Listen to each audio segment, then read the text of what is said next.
Welcome to the Hollis Chapman Show, where we celebrate the power of words and the beauty of storytelling. Join us on this journey as we delve into the minds of successful authors and small business owners who have mastered the art of crafting captivating narratives that inspire, educate, and entertain. Prepare to be inspired as we explore the boundless possibilities that come from sharing stories and experiences that shape our lives and ignite our passions. Through heartfelt conversations and insightful discussions, we uncover the wisdom and creativity that fuel these incredible individuals in their pursuit of greatness. So grab a cup of coffee, settle in, and let the magic of storytelling transport you to new worlds and perspectives. Get ready to be How are you doing, inspired, Alice? informed. Hello, Dominic. How are you doing, sir? Hearing your voice is making me happy. It goes the same with you. I was just playing an intro, so very good. You sound great. You look great. Right now, it must be very exciting times for you in a negative way, with all crazy stuff, tariffs and the war and all that kind of stuff. But we'll get to that in a second. I just want to introduce you properly. Our special guest here today, he's coming back. We'll talk to him again. We're very excited about that. But he's a retail expert. He's a six-time internet CEO, specializing in online publishing space. That's so cool. It does some wonderful things. He's a founder of retailwire.com website. Wonderful things. We'll let him tell you more about this. So welcome to the show. Our special guest today, Dominic Mezzarita Dino. Welcome, Thank you sir. very much, sir. Thank you very much. Thank you. And just kind of tell us a little bit more about yourself, what you're doing now. I mean, I know what you did in the past. Are you still doing a lot of the stuff you're doing, or are you just speaking and lecturing? Go ahead. Oh, no, I started a new company with my Okay. business partner, RTM Nexus. We do events and we have webinars and all wonderful things like that. I am also going out speaking. I am also going out doing all the things, advising quite a few different companies. Yeah. You look at my LinkedIn, people will see certainly a lot of my background on that too. So LinkedIn is your best one, huh? LinkedIn is the best because it has all my data, Okay. Very good. Very good. Okay. So tell us, just kind of tell us a little bit quickly about the tariffs and what's going on. How does it affect the regular Joe in a Well, I sense that think way? right now we have a wonderful, perfect storm where you have tariffs and you have oil and all the things happening. And essentially, most businesses, you need stability. You need to be able to predict what's happening. A lot of businesses are having that challenge because they're trying to predict what the price will be of their goods coming across from overseas. And it's a complete unknown now. Yeah. None of that stuff too, just like, the deals can be signed Fridays and that. As we've seen in the past, we can't trust what the man says. So that makes it, like I said, that makes it real hard to predict things and put things in place because you don't know what's going to happen, right? That's it. I mean, it's prediction, it's preparing when you have a business, Yeah. and it's not a question of trust so much as one needs to be able to say how much are these goods coming in the door. Yeah. And if you don't know, it's kind of hard. Yeah. Yeah, I mean, definitely so. Okay, so we'll dive into inflation concerns, the rising cost of living. I mean, right now I live in Tempe, Arizona, and rentals and housing very expensive, very, very expensive, and stuff like that. So, is there, as you sit back and talk to your people and look at the society as a whole, what's down the line for us when it comes to inflation? I mean, prices, you have an entire infrastructure, Yeah. and prices are definitely need to work through systems. So, for example, oil, which is the way we ship our goods, it's increasing the cost of everything. If you find the price of oil goes up to ship your coffee beans to you, whatever it may be, it's going to be higher. And especially where oil goes, all these prices go too. It's not simply your gas, it's all of that.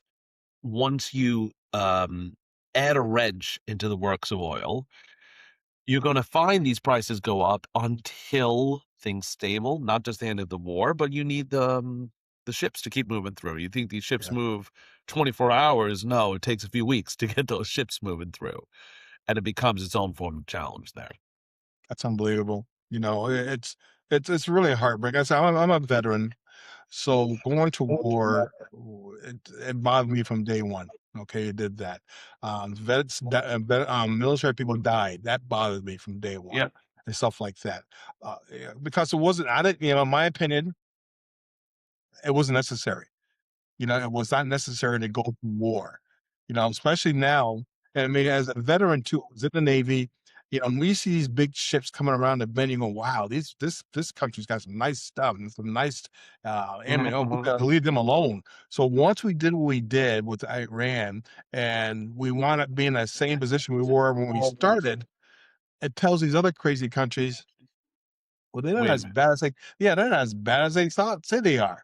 Mm. Iran stood up to them. Iran did okay. That means we can do okay, right? We think that?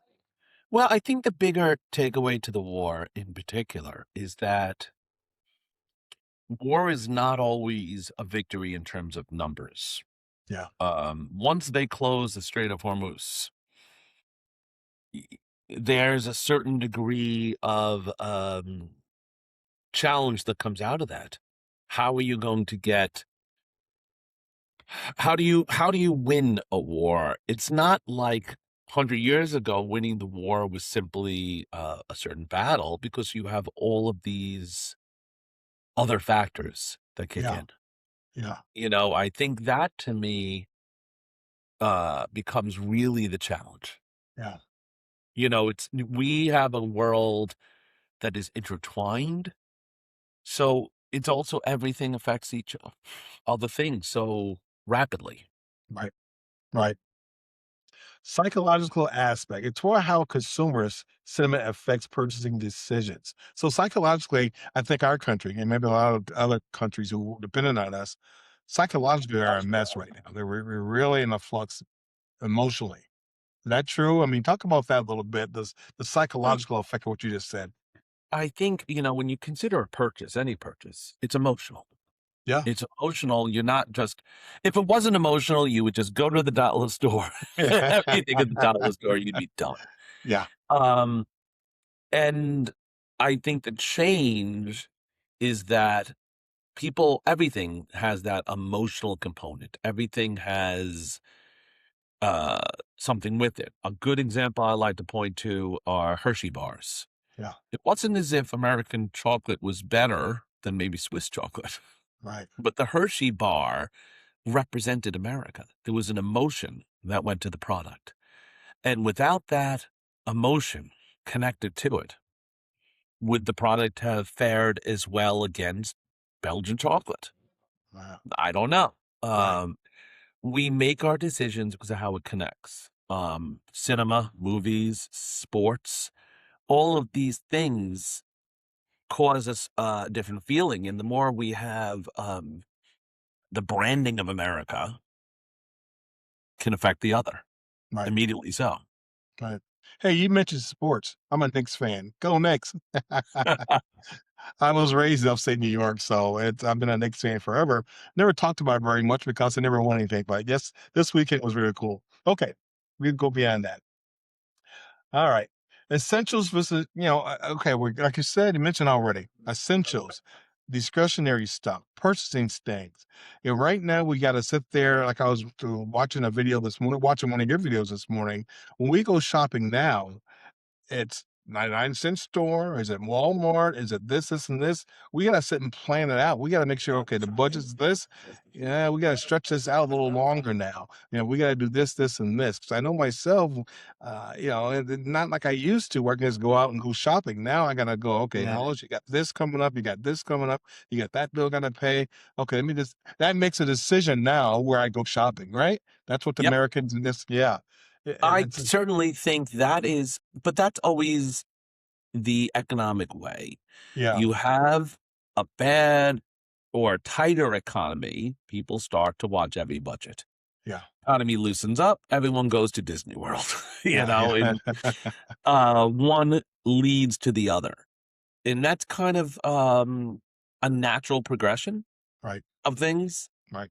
the more one hits, the other hits. Yeah, And so right now, I think we certainly you have people looking at budget. You have people questioning budget and saying, "Does this what I want to spend?" And I think there becomes a fatigue moment, and people will then say, "You know what? I haven't gone on vacation budget for I haven't gone on vacation for 5 years. Now I'm going to right. try doing it." Yeah. Yeah. I mean, you say vacation. 2 years ago, I went on a cruise. I wanted to go every year. But right now, well, I got some health concerns I got to worry about too. That's expensive. Plus, with the budget is guys going where it is, I may not go on another cruise until next year. That bums me out because I really enjoyed that cruise. Boy, I like that cruise. I went to Alaska and it was a I had a great time, so I want to go again.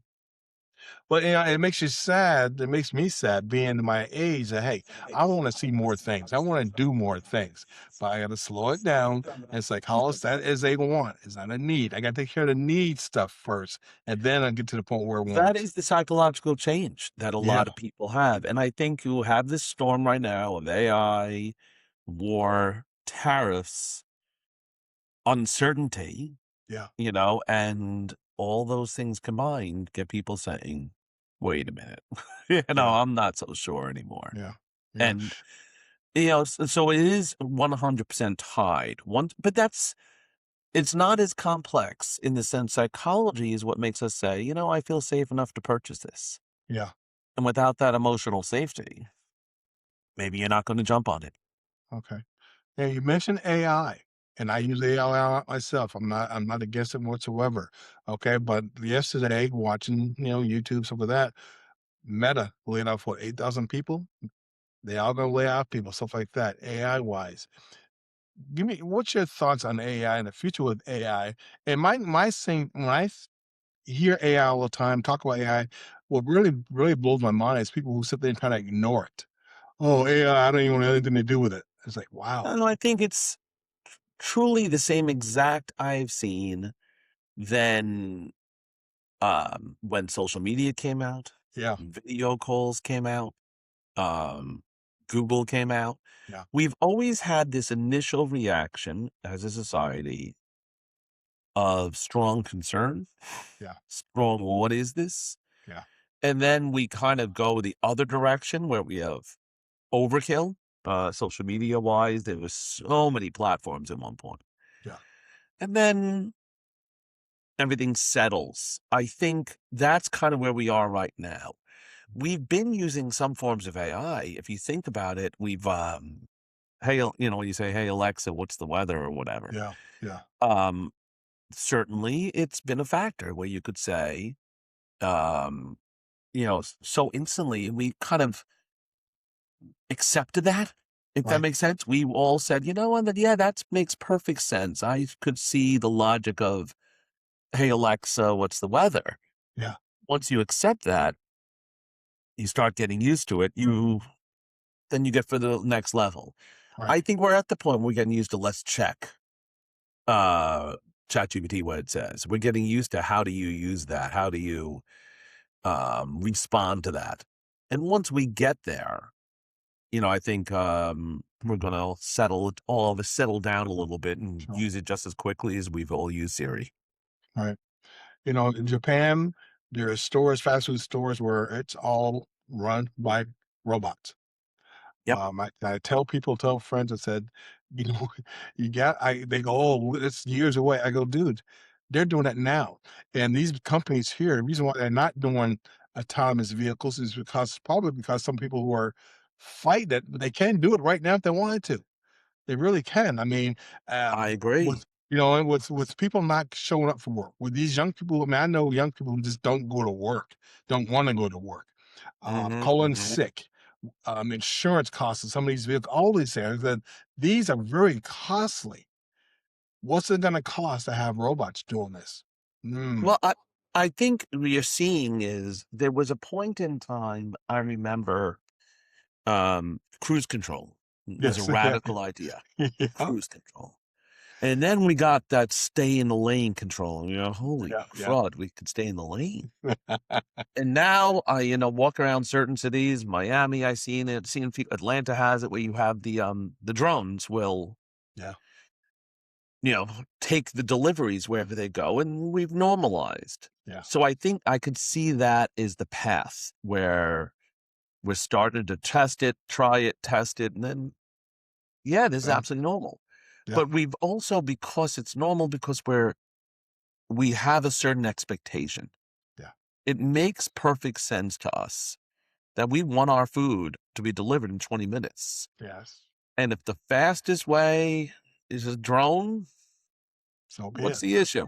Yeah. I Yeah. see no issue. Let's get a drone in the door. Yeah. And I think we start to accept and normalize and then look back, say, how the heck do we get there? Yeah. You say normalize, 5 years ago, when I first saw my first Waymo, like the red light, I looked again and go, "Dang, it's nobody in that car, nobody driving that thing." I think Tempe is a training ground Yeah, for yeah, yeah. Waymos because it's getting, I mean, you see them all over the place now. And, but now, like you said, I go to a red light now, I get surprised if there's somebody in a driver's seat. Now I see them so often and they're doing so well. But one thing I laugh at, they still got some tweaks. Arizona and Tempe right now, we saw it yesterday. This was monsoon season. Okay. You want to see something that's funny? The Waymos don't know how to handle falling trees in a road. Well, they're just stuck there and they can't, yeah, they just, I don't think it was ever programmed in. So they're just sitting there and causing a big backup because they weren't programmed. Well, how do you do this? How do you, what do we do now? So I things love like that. that. Yeah, the big, with big ice storms, these are all new things for these cars because they probably weren't programmed to say, okay, yeah, we've seen them where we got flood zones. Don't go in the water because it could be very deep. We've seen Waymos go into the water and it's up to the door, the water. Well, So they that gotta also speaks yeah, exactly to the normalization. And what I mean by yeah, that is it hasn't normalized seeing yeah, floods or this or that. yeah, And eventually it will. yeah, Eventually these things will normalize and say, maybe the issue will be 100-mile-an-hour winds or yeah, hail. I don't even know what it's going to yeah, be. It's going to see something. And the yeah. universe is going to say, wait a minute, let me check that out, regulate Yeah, that thing too. yeah, yeah, yeah, they were talking about when I was driving yesterday, they were talking about regulations for all the giving them tickets, give it to the drivers tickets. What do we do? Give them fines or Driverless that? tickets. Yeah, I've seen things Yeah, because yeah, people don't know what to do and they're all yeah, wondering what the yeah. hell do we do right now, Yeah, basically. so they're going through that process, yeah. Okay, hey, Absolutely. Dominic, at this time, tell us where do we go after the show to learn more about you, your business. I know you got a couple books out there that you, promoting them Yeah, too. Go really the ahead. best way, go on LinkedIn. That Okay, you'll find me on LinkedIn, Dominic Miserandino. You'll see I have one or two connections, and one or two posts, and it really gives a good story. I'm proud of it where you can see what I'm doing. yeah, perfect. That's outstanding. Okay, so kind of give us future trends. Speculate on how these trends might, especially with the economy recover. So we're going to recover eventually with the economy. And you're talking to people out there in the business world. Give us your thoughts and trends about the future potential when it comes to economy, it comes to retail. Because right now, retail's is hurting too. I went to a couple stores last week to buy something because I needed to buy some stuff for this video thing now. They didn't have it. They didn't have what I needed. I'm sitting there thinking, shoot, you guys are making it real hard for me to come shop here when you don't have the stuff I need. So I went back home and ordered what I needed online. Got it And here that in is 36 hours. exactly what happens. Yeah, We start yeah, to, I think retail is evolving into experiential. You're finding doing amazing yeah, when you can have those moments of people saying, I want to go to this pop up. I want to go to this new place. And I yeah, think it does make a big difference. People want to feel it. I think, you see these societal waves. When we had COVID, the wave to me was we just want it now. yeah, And we did that. And then yeah, everyone went, wait a minute, I want to now yeah, see people. yeah, Certain other changes, you're seeing now, I want it now. And people go, no, I want it really now. I yeah, want it yeah, 10 minutes now, so to speak. And I think that's where you're seeing more of the drones and people attempting to get that good in their hand in 25 seconds. It's all changing, it's all evolving, which is great, and it's kind of society dictating what is going on. Okay.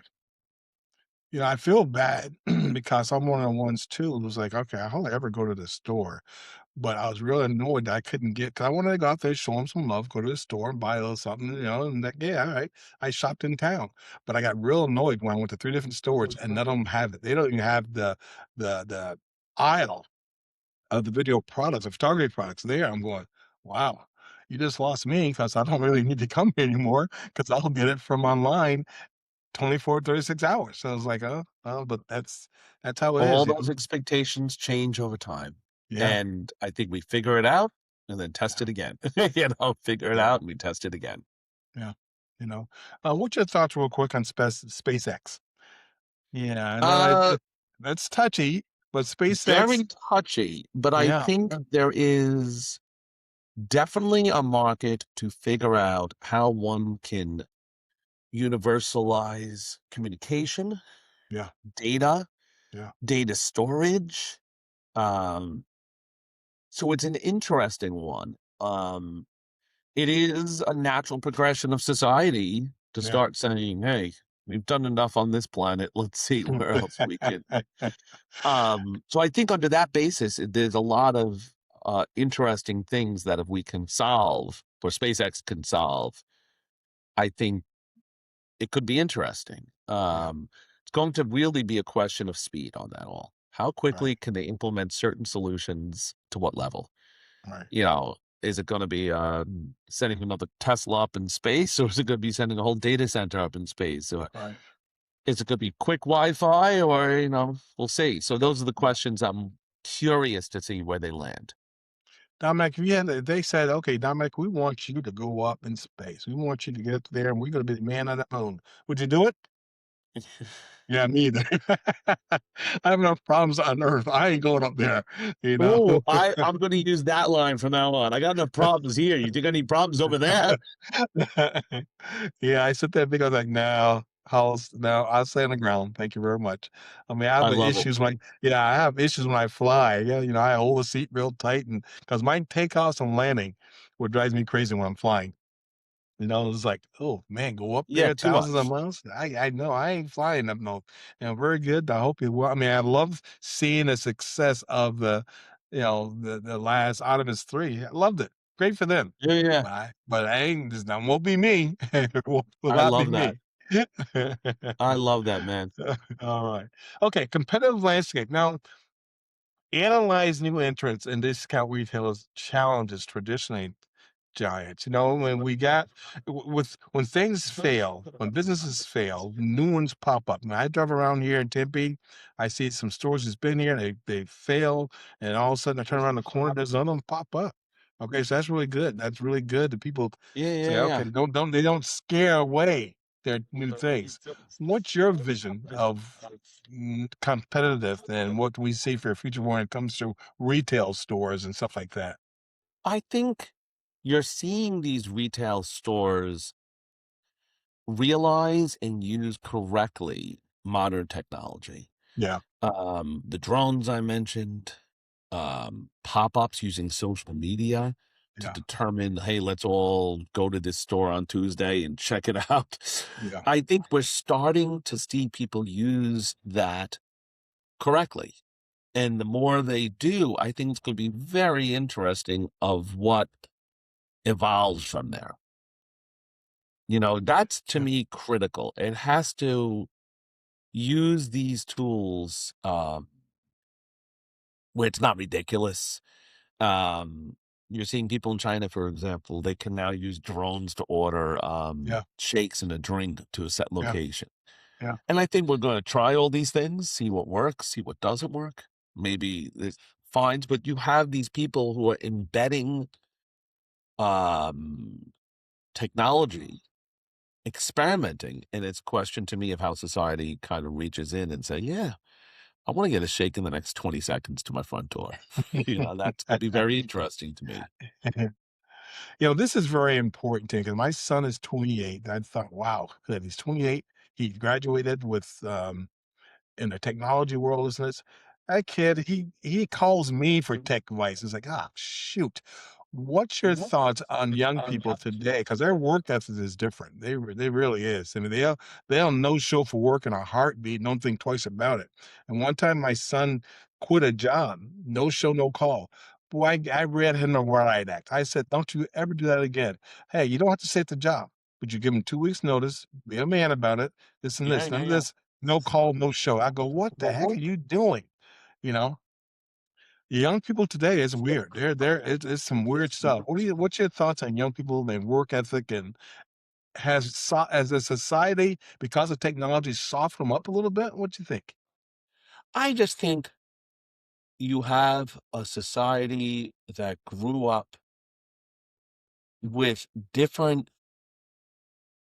values, different needs, different mindset. I mean, I think of how um, you and I might have walked to school with a quarter in our pocket to use a cell phone. Sorry, to use a payphone. People, And those concepts, they are growing up in such a complete different world, plain and simple. yeah, It is a completely different world. And they're readapting to that different world. They're readjusting to it. And certain values are kicking in, and certain values are coming out of what they were born with. yeah, yeah. I ordered dinner with matter of fact, I go to dinner with my son this Friday Sunday because of Father's Day and stuff. And the first thing I gotta tell him when he sit down is keep the phones in your pocket. Don't pull that phone out and start talking on the phone when you sitting here with me. Haven't seen you in 2 weeks. Keep the phone. So things like that. It's like, it's people call me, and if I don't know you're calling me, you're probably gonna get a voicemail because the phone is not stuck to my ear.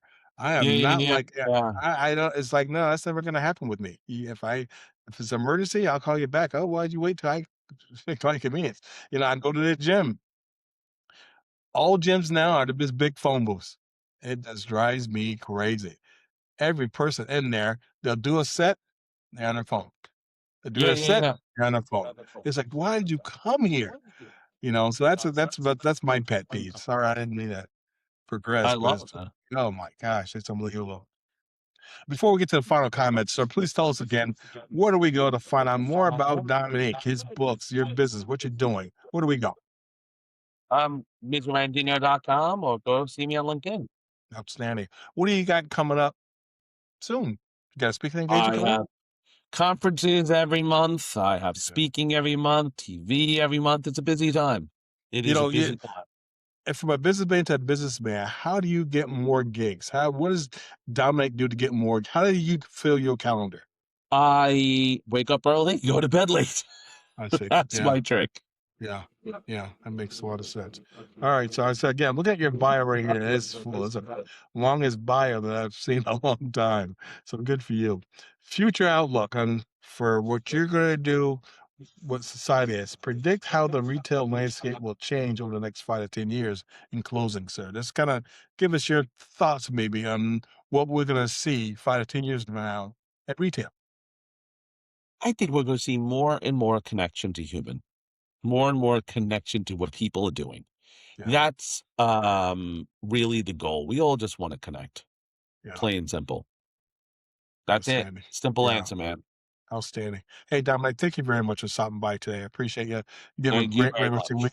Yeah, you have a great rest of the week. Stay safe and come on back anytime, sir. Thank you so much. Awesome, man. We'll talk Thank soon. you. Thank you. Okay, bye-bye.